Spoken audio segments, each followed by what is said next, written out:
Control system का ये second lecture है। फर्स्ट लेक्चर में हमने देखा था कंट्रोल सिस्टम का थोड़ा इंट्रोडक्शन लिया था, साथ में हमने सिस्टम कंट्रोल सिस्टम में सिस्टम का एनालिसिस किया था और कैसे हम दो तरीके से एनालिसिस करते हैं। पहला तरीका है हमारा जिसमें हम ट्रांसफर फंक्शन मेथड से एनालिसिस करते हैं। दूसरा मेथड था हमारा जिसमें हम लोग स्टेट स्पेस मेथड से एनालिसिस करते हैं। साथ में हमने देखा था कि टाइम डोमेन एनालिसिस और फ्रीक्वेंसी डोमेन एनालिसिस में कौन कौन से टर्म है जिनका कौन कौन से टर्म है जिनसे हम एनालिसिस करते हैं। साथ में टाइम डोमेन एनालिसिस के अंदर हमने ये भी देखा था कि कंपेंसेटर के बारे में। फ्रीक्वेंसी डोमेन एनालिसिस के बारे में हमने देखा था कैसे हम लैग लीड और लीग लैग कंपेंसेटर के बारे में देखा था। आज हम कंट्रोल सिस्टम को प्रॉपर स्टार्ट कर रहे हैं। ओके, और कंट्रोल सिस्टम क्या है, कंट्रोल सिस्टम किसे कहते हैं। तो जब भी हम कंट्रोल सिस्टम की बात करते हैं कि क्या है कंट्रोल सिस्टम, तो ये वर्ड आते ही हमें ध्यान में आता है कि कोई भी डिजायर्ड आउटपुट, अगर हमारे पास जो भी डिजायर्ड आउटपुट है वो डिजायर्ड आउटपुट हमारे कंट्रोल में हो और उसको उस डिजायर्ड आउटपुट को वो डिजायर्ड आउटपुट में ज़्यादा वेरिएशन नहीं चाहिए। तो अगर इसका डिफिनेशन देखें, कंट्रोल सिस्टम का डिफिनेशन क्या है, तो कंट्रोल सिस्टम का डिफिनेशन ये कहता है कि अ control system is that means by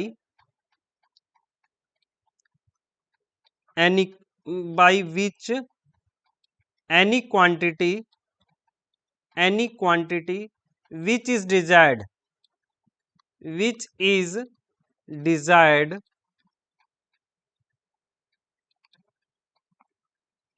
is maintained by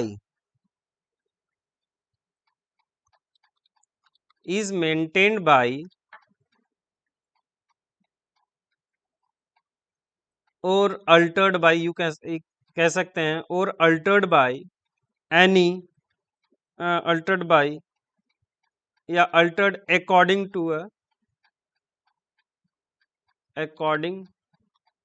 to a desired manner.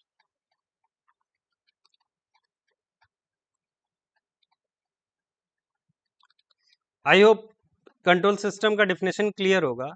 A control system is that means by any quantity which is desired, जो क्वांटिटी हमें डिजायर्ड है, किसी कंट्रोल सिस्टम का ये क्वांटिटी डिजायर्ड है। सपोज हमने एक फैन ले लिया, फैन की स्पीड हमें डिजायर्ड है कि फैन की स्पीड हमारा कंट्रोल रहे, तो इसके लिए हम क्या यूज करते हैं, रेगुलेटर रेगुलेटर को हम के नोब को हम घुमा करके हम फैन की स्पीड को अपने डिजायर्ड स्पीड में लेके चलते हैं। अगर सपोज ये रेगुलेटर ना हो तो फैन को ऑन करते ही अपने स्पीड में ये मूव करेगा, इसके अंदर हमारा कोई कंट्रोल नहीं होगा। अगर कंट्रोल सिस्टम को हम डिवाइड करें, कंट्रोल सिस्टम को नहीं बोलेंगे, सिस्टम को अगर हम डिवाइड करें तो सिस्टम दो तरह के होते हैं। एक होता है ओपन लूप सिस्टम और दूसरा है हमारे पास क्लोज लूप सिस्टम। दोनों का डिफरेंस के बारे में हम लोग डिटेल्ड में स्टडी करेंगे कि दोनों का डिफरेंस क्या है। ओपन लूप सिस्टम की बात करेंगे, क्लोज लूप सिस्टम की बात करेंगे। ओपन लूप सिस्टम जिसके अंदर किसी तरह का हमारा कंट्रोल नहीं है, मतलब कोई फीडबैक नहीं है, कोई आउटपुट से हम कुछ इनपुट नहीं ले रहे हैं, इनपुट की तरफ कुछ भी नहीं जा रहा है। सपोज हम बाइक चला रहे हैं और बाइक के अंदर हम बाइक चलाते हुए हम आंखों से फीडबैक दे रहे हैं कि सामने कोई गड्ढा आ गया, तो हम एक ब्रेक अप्लाई करते हैं। तो ये जो आंखों से हम देखने के बाद हमें पता चला कि आगे हमें ब्रेक लगाना चाहिए, ये एक तरह का फीडबैक है। सिस्टम के अंदर फीडबैक जा रहा है और सिस्टम क्या करेगा, सिस्टम पूरा का पूरा, मैं और बाइक चल रहे हैं तो मैं सिस्टम के अंदर हूं, अब मैं क्या करूंगा, ब्रेक अप्लाई करूंगा। अब बाइक को स्टॉप कर दूंगा, बाइक को स्टॉप नहीं, बाइक को धीमा कर दूंगा। तो ये एक क्लोज लूप सिस्टम का एग्जांपल हुआ। लेकिन सपोज गाड़ी में बाइक में ब्रेक ही नहीं है, किसी तरह का ब्रेक नहीं है, बाइक एक बार मैंने ऑन कर दिया और साथ में बाइक एक स्पीड आ गई और वो स्पीड पे कंटिन्यू है। जैसे हम डीजल का मोटर वगैरह देखते हैं तो डीजल का मोटर स्टार्ट कर दिया और स्टार्ट करने के बाद हम देखते हैं कि डीजल का मोटर चल रहा है, उसमें किसी तरह का हम कंट्रोल या फीडबैक हम नहीं दे रहे हैं, तो वो ओपन लूप सिस्टम है। आई होप क्लियर होगा, ओपन लूप सिस्टम और close loop system. Okay, next हम इसके थोड़े से डिफरेंस हम देख लेते हैं कि ओपन लूप सिस्टम में और क्लोज लूप सिस्टम में क्या क्या डिफरेंस है। ओके, और इसके लिए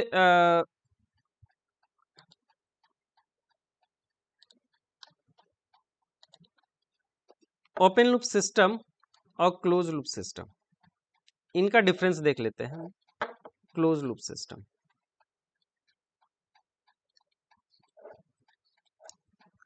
ओपन लूप सिस्टम वो है जिसमें हम लोग जो हमारे पास जो भी वेरिएशन है या जो चेंजेस हैं, अगर कोई भी पैरामीटर है, पैरामीटर के अंदर कोई भी किसी तरह का वेरिएशन या चेंजेस आ रहे हैं, उनको हम अल्टर नहीं कर सकते, can not be altered.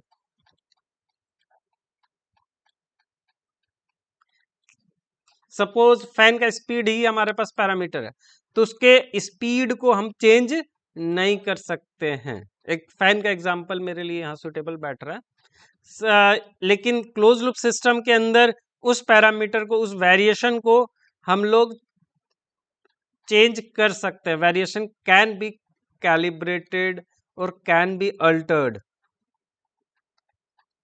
Calibrated, यहाँ अल्टर्ड वर्ड से ज्यादा क्लियर होगा, कैलिब्रेटेड। दूसरा कि इसमें किसी तरह की सेंसर की रिक्वायरमेंट नहीं होती, लेकिन क्लोज लूप सिस्टम में सेंसर बहुत जरूरी है, क्योंकि सेंसर से हमें फीडबैक मिलेगा कि हमें क्या करना है, नहीं करना, उसका फीडबैक हमें सेंसर इज रिक्वायर्ड। जैसे मैंने बाइक के केस में लिया, तो बाइक के केस में हमारे लिए सेंसर क्या था, हमारी आंखें ही सेंसर है। थर्ड, इसमें जो सिग्नल फ्लो होती है वो यूनिडायरेक्शनल है। Signal flow is unidirectional,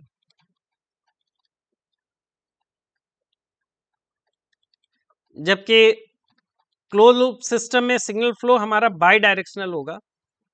okay,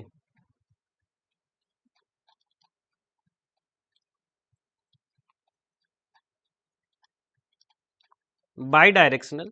अच्छा, बाई डायरेक्शनल तो मैं बोल ही रहा हूं, बाई डायरेक्शनल।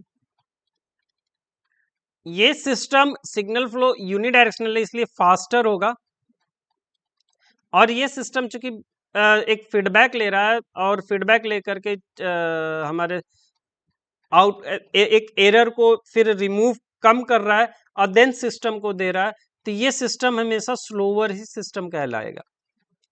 फोर्थ नंबर में मैं ये भी लिख सकता हूं कि सिस्टम फास्टर है और ये सिस्टम स्लो है। फिफ्थ नंबर हम कह सकते हैं कि इसमें ये सिस्टम जो है, इसके अंदर जो हमारे पास है कि अनस्टेबिलिटी प्रॉब्लम ना के बराबर होगी।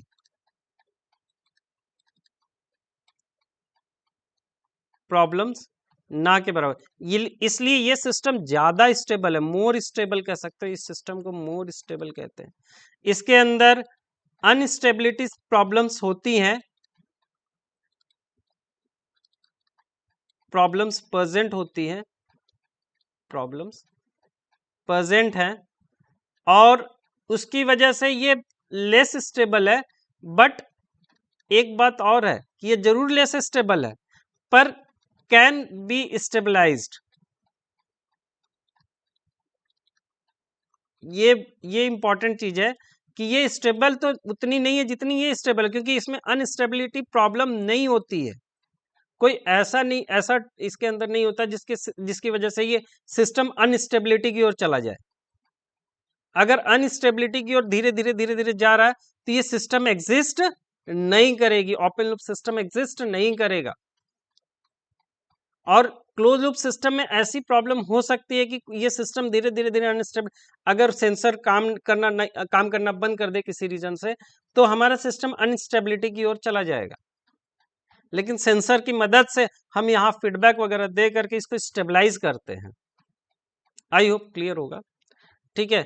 सिक्स्थ हम बोल सकते हैं कि इट इज मोर सेंसिटिव,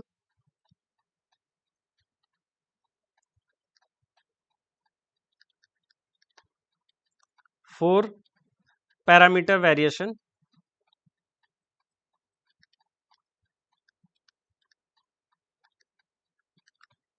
और ये चूंकि फीडबैक हम दे रहे हैं और फीडबैक में एरर वगैरह का जो हमारा फीडबैक की वजह से जो एरर्स हैं वो रिमूव हो रहे हैं, इसलिए इसको हम कहेंगे कि लेस सेंसिटिव है ये किसी भी पैरामीटर को। कोई भी पैरामीटर वेरी करने से हमारे सिस्टम के आउटपुट में ज्यादा चेंज देखने को नहीं मिलेगा। इसमें अगर कोई पैरामीटर में जैसे टेम्परेचर अचानक से सिस्टम का बढ़ गया तो ये सिस्टम ज्यादा इसके अंदर प्रॉब्लम्स क्रिएट होंगे। बट इस ये है less sensitive for parameter variation.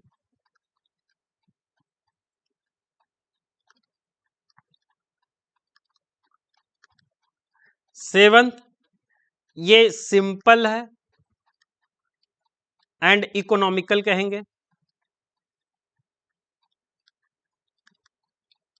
लेकिन जो हमारा क्लोज लूप सिस्टम ये सिंपल नहीं होता, ये थोड़ा कॉम्प्लेक्स होता है और ये इकोनॉमिकल नहीं है बल्कि ये थोड़ा एक्सपेंसिव है, क्योंकि हम इसमें सेंसर्स लगा रहे हैं, इसको एक फीडबैक सिस्टम बना रहे हैं जिसके अंदर हम फीडबैक दे रहे हैं, एरर है, एरर को रिमूव कर रहे हैं। अब देन हम सिस्टम को जो भी हमारा मेन सिस्टम है जिससे हमें डिजायर्ड आउटपुट चाहिए उस सिस्टम के अंदर इनपुट जा रहा है, तो ये सिस्टम थोड़ा कॉम्प्लेक्स होगा और एक्सपेंसिव होगा। आई होप यहाँ तक आप लोगों को क्लियर हो गया होगा कि ओपन लूप सिस्टम और क्लोज लूप सिस्टम के बारे में, कि ओपन लूप सिस्टम और क्लोज लूप सिस्टम के बीच में का डिफरेंस। अब हम आगे बढ़ते हैं और block diagram representation of control system देखते हैं कि block diagram representation of control system कैसे करते हैं, इसके अंदर हम इसको सिंप्लीफाई कैसे करते हैं, इसको मिनिमाइज कैसे करते हैं, इन चीजों को हम स्टडी कर रहे हैं। ठीक है। सबसे पहले तो किसी भी सिस्टम के अंदर हम ब्लॉक डायग्राम रिप्रेजेंटेशन करते हैं, तो लास्ट क्लास में हमने देखा था एक कंट्रोल सिस्टम का ब्लॉक डायग्राम जिसके अंदर हमारे पास जी था और जीसी भी था और साथ में हमारा फीडबैक एच था और आर इनपुट था, मैं ये सी हमारा आउटपुट था। ये जी दो तरीके से हो सकते हैं, या तो टाइम डिपेंडेंट होगा या फ्रीक्वेंसी डिपेंडेंट होगा, मतलब अगर टाइम वेरिएबल भी होगा या फ्रीक्वेंसी वेरिएबल होगा। अगर इसको हम टी के टर्म में लिख रहे हैं, जी टी के टर्म में लिख रहे हैं, तो ये बेसिकली इसको जब इसको सॉल्व करते हैं तो ये डिफरेंशियल इक्वेशंस वगैरह आएंगी। ओके, ये क्लियर होगा। अभी थोड़ा सा इसको और डिटेल में हम जब टाइम डोमेन एनालिसिस और फ्रीक्वेंसी डोमेन एनालिसिस करेंगे तो और डिटेल में जब हम उसमें जाएंगे। लेकिन जब फ्रीक्वेंसी डोमेन एनालिसिस होगा तो ये हमेशा अलजेब्राइक फॉर्म में आ जाता है, और अलजेब्राइक फॉर्म में होने की वजह से हमारे लिए बहुत सिंप्लीफाइड होता है कैलकुलेशंस करना। तो हम इसको एस डोमेन में या फिर यूं कह लो कि आप फ्रीक्वेंसी डोमेन में हम इसको डील करेंगे ताकि वो अलजेब्राइक डोमेन में ही रहे। आई होप क्लियर होगा। तो अगर अलजेब्राइक डोमेन में बात करते हैं तो सी इस ब्लॉक डायग्राम से ये गेन को रिप्रेजेंट कर रहा है, यहाँ गेन को रिप्रेजेंट कर रहा है ये, और ये हमारा इनपुट है, तो C is equal to what, R into G. Okay, I hope clear होगा। ये हमारा फर्स्ट रूल है। ठीक है, ये फर्स्ट रूल है। सेकेंड, अगर मान लो कि दो जी है, जी1 है और जी2 है, तो ये गेन है। ये सम एक पॉइंट हमने एक समेशन या तो यूं बना लो या फिर या तो ऐसे या फिर यूं, दोनों तरीके से हम रिप्रेजेंटेशन करते हैं, ये कहलाते हैं समिंग पॉइंट्स। ये क्या कहलाते हैं? Summing points. अब इसमें समिंग पॉइंट्स में दोनों प्लस भी हो सकते हैं या एक प्लस माइनस पॉसिबल है। तो अगर इस तरह का रिप्रेजेंटेशन है, सपोज प्लस प्लस है, तो इसका सिंप्लीफाइड ब्लॉक डायग्राम एक सिंगल ब्लॉक डायग्राम में G1 प्लस G2 लिखेंगे, अगर दोनों प्लस है तो ये हमारा C है। अगर सपोज इसी केस में यहां क्या है कि एक ब्लॉक डायग्राम G1 है और ये ब्लॉक डायग्राम G2 है और इनका जो समिंग पॉइंट है वो समिंग पॉइंट प्लस माइनस है, तो सिंप्लीफाइड ब्लॉक डायग्राम क्या होगा? G1 माइनस G2, ये माइनस हो जाएगा, G1 माइनस G2, ये हमारा R और ये C।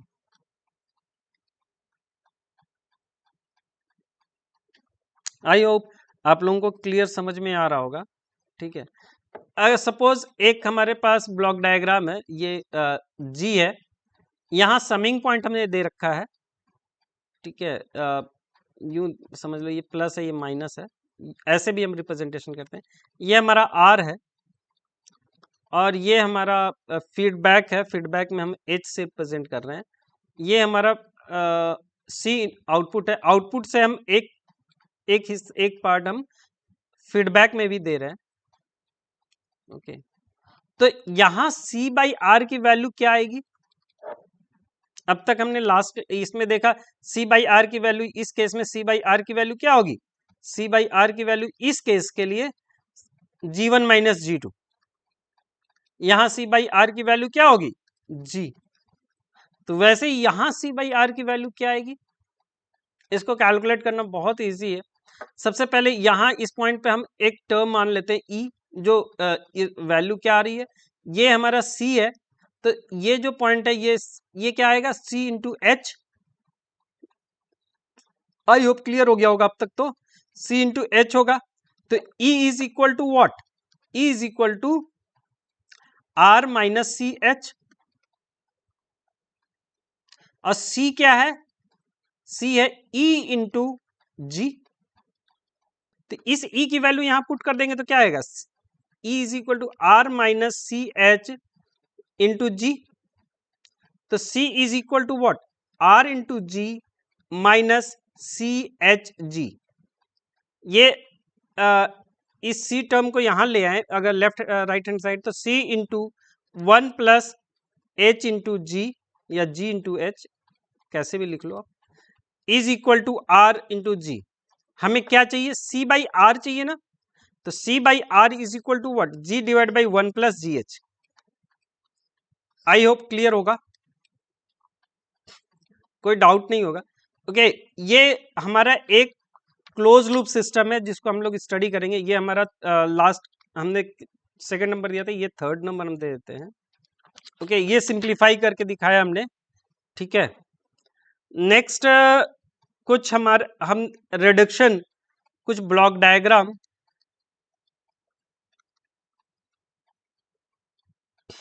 रिडक्शन एल्जेब्रा को देखेंगे नेक्स्ट क्लास में। आज के लिए बस इतना ही। Thank you for watching. अगर आपको मेरा वीडियो या पढ़ाने का तरीका अच्छा लग रहा हो तो प्लीज़ चैनल को लाइक और सब्सक्राइब कीजिए और ज़्यादा से ज़्यादा स्टूडेंट्स के बीच में शेयर कीजिए, इससे मुझे काफ़ी मोटिवेशन मिलेगा। Thank you for watching.